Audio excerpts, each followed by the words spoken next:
I wanted to clear up something from my last video because I forgot that when I referred to the current president of the United States, I referred to him as Dumb Donald, and I guess some people were offended, and they reminded me that he has said that he graduated from Wharton with with being first in his class. So I did some research, and this morning I read an article, and evidently he did not graduate first in his class. So there's no proof that he did, and actually there's no proof that he graduated with any honors at all. I would dare say that it's most likely that if he graduated first in anything, it would probably be first from the bottom of his class. He actually got into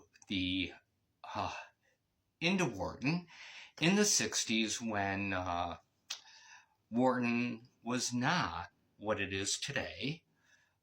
Wharton actually accepted over 50% of those who applied. He got into Wharton as I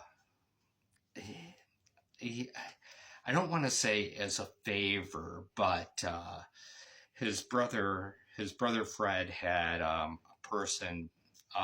friend by the name of Mr. Nolan who worked in admissions, who actually, as a favor to Fred, interviewed Dumb Donald when Dumb Donald was transferring from Fordham, which previous Dumb Donald did not want to go into real estate. His dream was that he wanted to go into to movies. So after he graduated from military academy, his dream was to go to USC, but lo and behold, USC rejected him. So he had to fall back on plan B. But anyways, when he did go to Fordham for the interview, he went holding Daddy's hand. Even though he was a young man, he couldn't go by himself. He had to go holding Daddy's hand. So I hope that I've cleared that up. That our little Dumb Donald did not graduate with honors, did not graduate number one, and a little bit, I guess, a tidbit of history about Donald at Wharton is that at least one professor has told a story multiple number of times that our little Dumb Donald is the dumbest student he ever taught at Wharton. So anyways, that's that. But as the United States continues to go down the toilet, overnight last night is and it's funny, it's like, it seems like every night it's like Donald gets up at middle of the night and just signs his little executive orders, and last night it seems like the ones that he signed one in particular was one doing away with Voice of America.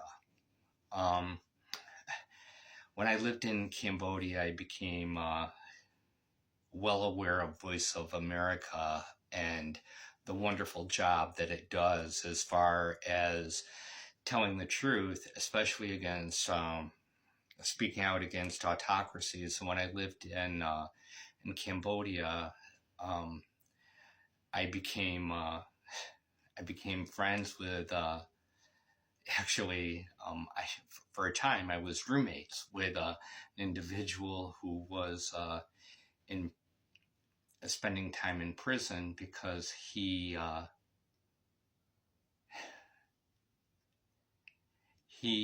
had a YouTube channel that played Voice of America videos that spoke out against the Cambodian government and the autocracy that was in Cambodia. And he was 24 years old. And though he didn't post the video himself, but someone that he knew posted a video, but he was arrested and spent 6 months in prison for it. And it cost he, his family, and his friends a good deal of change to get out of prison, and threatened that if any video from Voice of America appeared on his YouTube channel in the future, that things would not be so good for him or his family. So it's interesting how our president is getting so close with and doing the bidding for other autocratic countries. And it seems like our president has an interest in the government taking over control of a private university in Columbia, or by taking over Columbia University. So, if anyone thought that the guardrails would hold, the guardrails are off, and our government is now doing whatever they want. There is no control. If you look at other countries, other democratic countries, that the minority parties would be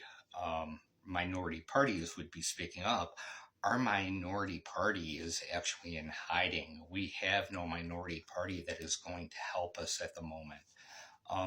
We can't look at Jeffries to be the leader who will step up.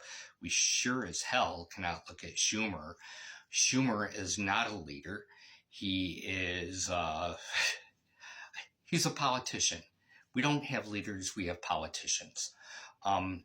Jeffries and Schumer, in my opinion, they should, at the very least, they should step down. They should resign, and under no uncertain terms should they be elected to another term. Jeffrey should be voted out of office in 2026. And if either one of them had an ounce of credibility or morality, they would relinquish their leadership tomorrow. They are a disgrace to the Democratic Party and for everything that we as Democrats stand for.